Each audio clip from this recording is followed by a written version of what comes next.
The question of pistol braces isn't going anywhere. If the ATF does decide to implement the rule, you can bet that GOA is going to file a lawsuit. If the ATF decides not to implement the rule, the political circumstances surrounding braces aren't going to go anywhere. So you can bet that we're going to have to defend them in the future. That's why I want to give you a crash course on everything GOA has on braces. The proposed rule fails to acknowledge, much less justify, the ATF's changed course on stabilizing braces. The ATF tried to ban braces last year, but ultimately pulled it. But the approaches in their 2020 notice and 2021 proposed rule conflict. Both the notice and the proposed rule conflict with prior ATF guidance. The proposed rule would overrule all previous classification letters. And obviously, I hate these private letters. But businesses and buyers rely on those letters to make important business and legal distinctions. The proposed rule constitutes a blanket ban on the use of stabilizing braces. And in fact, the rule assumes that all firearms equipped with stabilizing braces would be subject to one of the 5 corrective actions. The proposed rule fails to meet the basic procedural requirements of administrative rulemaking. The proposed rule glosses over ATF's arbitrary creation of millions of new felons. Of course it does. What's at issue here is a power grab by the ATF, DOJ, and the White House. This has nothing to do with a $200 tax stamp. The proposed rule has a test that almost no stabilizing brace and nearly no firearm will pass. To accomplish their goal, the ATF created the Worksheet 4999. Something about that seems familiar. Execute Order 66.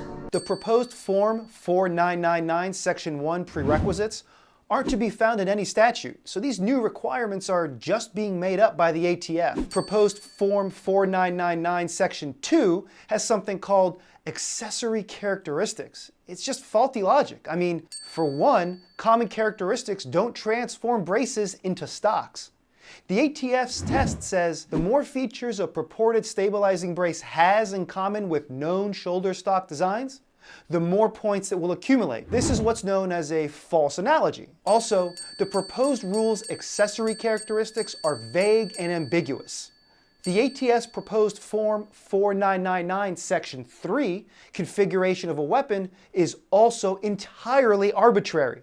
The rule contains false information and arbitrary penalties for how you configure your weapon. And don't forget, even if you pass their test, they leave themselves the ability to just say no anyway. The ATF's proposed framework violates the plain text of the statute. United States Code defines a rifle as both designed and intended to be fired from the shoulder. But the proposed rule, on the other hand, treats these factors as if design and intent alone can be determinative without evidence of both. The ATF is also admitting that you can't rely on its classifications because they can change whenever the ATF feels froggy. This proposed rule tells everyone that the ATF's regulatory impact analysis is nothing but a smokescreen for more power and fewer gun rights. That's right. The proposed rule disingenuously claims that the ATF wants to assist affected persons or companies. The ATF insincerely alleges that its classifications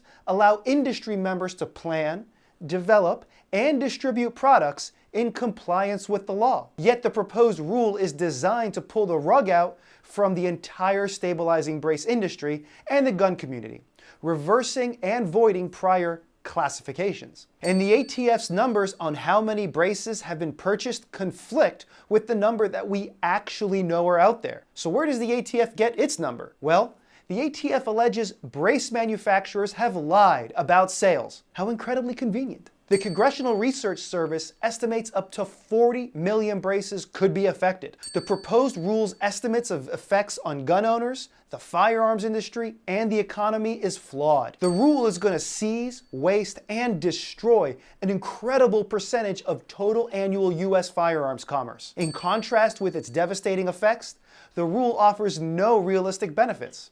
Like it'd be nice if the ATF removed some of its stupid gun regulations. Reversing over a decade of ATF classifications, the proposed rule mistakenly assumes that stabilizing braces can only be used on pistols. ATF has approved braces for use on non-pistols and non-AOWs, despite claims to the contrary. The ATF ignores the reality that stabilizing braces can be used to support two-handed, non-shouldered fire. And now for the final knockout. There are legal distinctions between the words firearm, handgun, and rifle. But the ATF's proposed rule doesn't even mention how a firearm could be equipped with a brace without becoming a rifle. So the failure to account for firearms equipped with stabilizing braces undermines the entire proposed rule. So call your senators with the number on the screen and tell them to get on the SHORT Act. This bill is in the Senate. Other senators should be on it. I'll put the number in the description below. Thanks for watching. I'll see you next time.